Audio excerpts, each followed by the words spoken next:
প্রতিদিন শত শত মানুষের ভিড়। কেউ এসেছেন রোগ থেকে মুক্তি পেতে, কেউ বা জিন ভূত তাড়াতে, কিংবা নিরুপায় কোনো নিঃসন্তান দম্পতি। ছিল বাচ্চা অনেক দীর্ঘদিন যাবৎ। হ্যাঁ, এখন মনে করেন যে আগে তো একবারই অসুস্থ শোয়া অবস্থা ছিল, এখন বসতে পারে আর কি। তো এই ধরনের আরো 2-3 জন আসছে আর কি। কি নাম আপনার? আমার নাম হইলো আকবর জাদুঘর। আকবর জাদুঘর, মানে কবিরাজ। হ্যাঁ। তো এই যে মানে এতগুলো কথা বললাম, ঠিক আছে, দর্শকদের উদ্দেশ্যে যে আপনার যে নামে বা বেনামে মানুষের ওষুধ দিতে পারেন, হ্যাঁ, হ্যাঁ, তো সেটা কিভাবে এবং এই কাজগুলো আপনি কিভাবে শিখছেন, কোথা থেকে শিখছেন? আর একজন কবিরাজ মানুষ হিসাবে কিন্তু আমরা যারা জানি, হ্যাঁ, যে অনেক সময় দেখছি যে অনেক কবিরাজ আছে গলায় পইতে থাকে, অনেক মালা থাকে, অনেক কিছু থাকে, হাতের মানে অনেক চুরি বালা টালা থাকে, চুলের অবস্থা অন্যরকমে থাকে। তো সেক্ষেত্রে আপনার কোনো কিছুই নাই, সাধারণ একজন মানুষের মতো।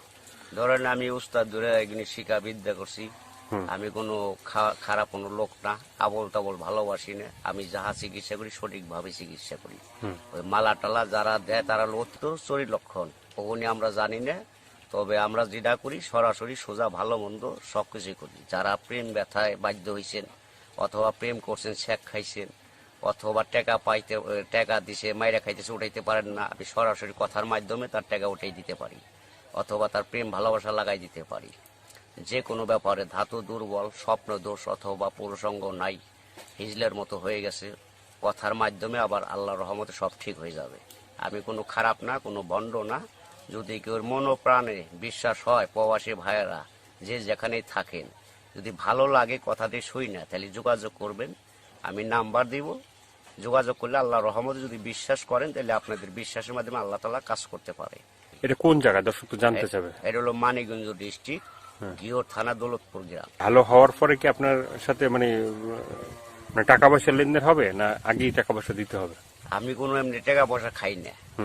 সে যদি ওষুধের মাধ্যমে, আমি কথার মাধ্যমে করি, চালান করি, ওই ওষুধের কিছু টাকা লাগবে, ওইটা দিলে আমি নামের পর চালান করে কাজটা সমাধান করে দিতে পারবো। এইটাই মানে আপনি মানে টাকা পয়সা নেন না, কিন্তু যে ওষুধ ফষুধ যে করতে যে খরচ বরচ হবে, এই খরচটা শুধু নেন? ওই শুধু খালি খরচটাই নেই, আর কিছুই নেই। কাজ হওয়ার পরে যদি সে খুশি হয়ে কিছু দেয়, তাহলে দিব, না দিলে নাই, চাই নেই না।